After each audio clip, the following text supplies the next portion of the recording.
Hello students, hope so you are fine and well. Today we are going to start assignment 29 of English grammar, and that is apostrophe, its use and misuse. Now I'll start the explanation, so please listen it carefully. First is apostrophe is the sign used to. अब यहाँ पे जो bracket में sign है वो apostrophe का sign है. Now first is show possession. Possession यानी कि authority. For example boys book. यहाँ पे देखिए बॉयज़ प्लूरल में यूज़ नहीं हुआ है. बॉय के बाद एपोस्ट्रोफी का साइन है और फिर है एस. तो यहाँ पे क्या दिखा रहे हैं कि जो ये बुक है वो इस बॉय की है. फिर girls frock, cows horns, elephants trunk, इस तरह ये क्या दिखाते हैं? Authority. For plural nouns ending in s or es, the apostrophe is put after the ending letter s and no further letter s is added afterwards to avoid hissing sound, यानी कि सिसकी की आवाज़. इसका मतलब है कि कोई भी प्लूरल नाउन है वो अगर s और es से एंड होता है तो जो एंडिंग लेटर है s उसके बाद हमें एपोस्ट्रॉफी का साइन ऐड करना है.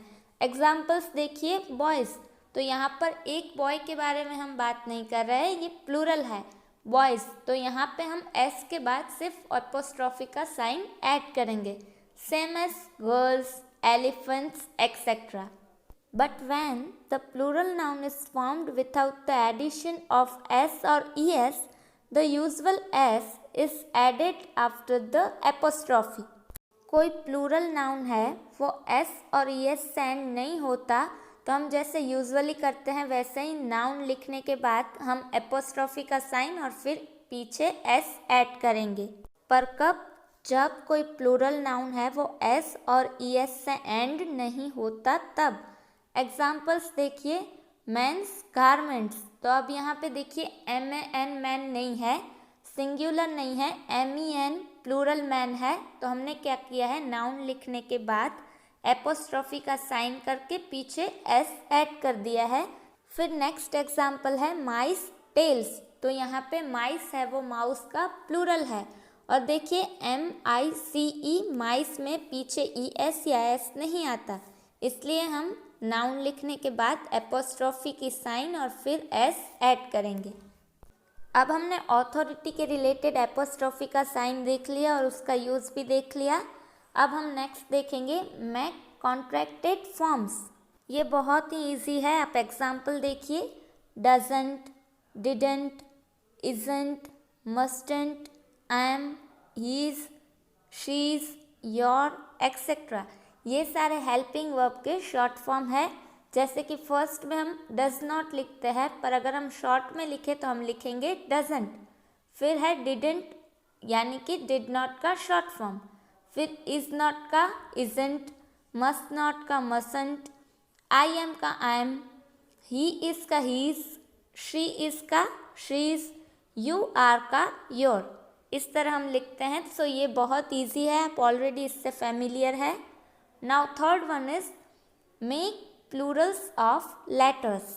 लेटर्स का प्लूरल कैसे लिखते हैं? जैसे कि एग्जाम्पल्स देखिए. यहाँ पे एग्जाम्पल दिया गया है there are 2 L's in the word meal. अब जो मील वर्ड है उसमें 2 S होते हैं तो हम इस तरह भी लिख सकते हैं there are 2 L's in the word meal. Second is apostrophe should not be used in the following cases. अब इन सारे केस में एपोस्ट्रॉफी हम यूज़ नहीं करेंगे. A is where S or es is used to form the plurals. For example, there are 40 boys in the class. And second is I lost 2 bunches of keys in the buses. Now look at the both sentences. इसमें से किसी में भी हमने apostrophe use नहीं किया है क्योंकि प्लूरल है और कोई पोजीशन भी हमें यहाँ पर दिखाई नहीं दे रहा है.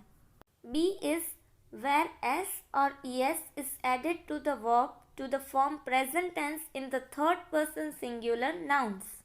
अब हम सिंपल प्रेजेंट टेंस पढ़ चुके हैं कि उसमें जो भी थर्ड पर्सन सिंगुलर यानी कि ही शीट होता है उसके पीछे वर्ब में एस या एस ऐड होता है.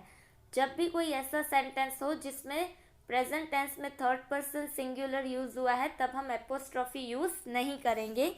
For example he swims well, तो यहाँ पे ये सिंपल प्रेजेंट टेंस का सेंटेंस है और मैंने जैसे आपको पहले ही बताया थर्ड पर्सन सिंगुलर होता है तब वर्ब के पीछे एस या एस ऐड होता है।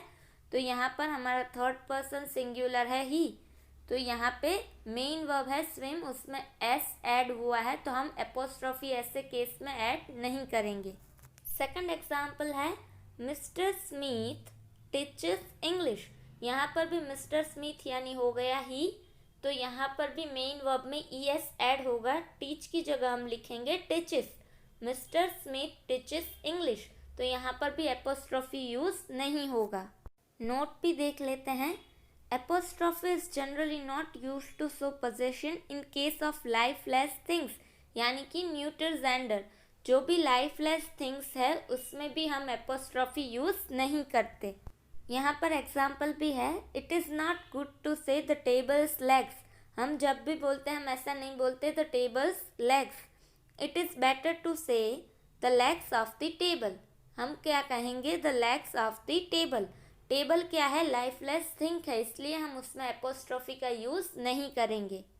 Note number 2, pronouns have separate possessive forms and hence यानी that's why, because forms and hence they do not need an apostrophe to show possession.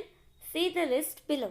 Pronouns के separate possessive forms भी होते हैं जिसमें apostrophe use नहीं होता। यहाँ पे pronouns के possessive forms के कुछ examples है, देख लेते हैं। जैसे कि pronoun है I, तो उसका possessive form होता है me और mine। possessive pronoun हम ऐसे 1 में भी स्टडी कर चुके हैं, जैसे कि we है, फिर you है, ही, तो ही का पॉसेसिव फॉर्म होता है हीज। फिर प्रोनाउन है शी, तो उसका हर हर्स। फिर इट, दे का पॉसेसिव फॉर्म होता है देयर्स। ये सारे हम ऑलरेडी स्टडी कर चुके हैं। सो प्रोनाउंस के जो पॉसेसिव फॉर्म्स है उसमें एपोस्ट्रॉफी का यूज नहीं होगा। आज हमने topic number 29 apostrophe, it's use and misuse की डिटेल में एक्सप्लेनेशन देख ली है। ये आपको कंपलसरी ग्रामर की नोटबुक में नोट कर लेना है। ओके, नेक्स्ट वीडियो में हम एक्सरसाइज देखेंगे। Till then stay happy and stay healthy at home. Good bye.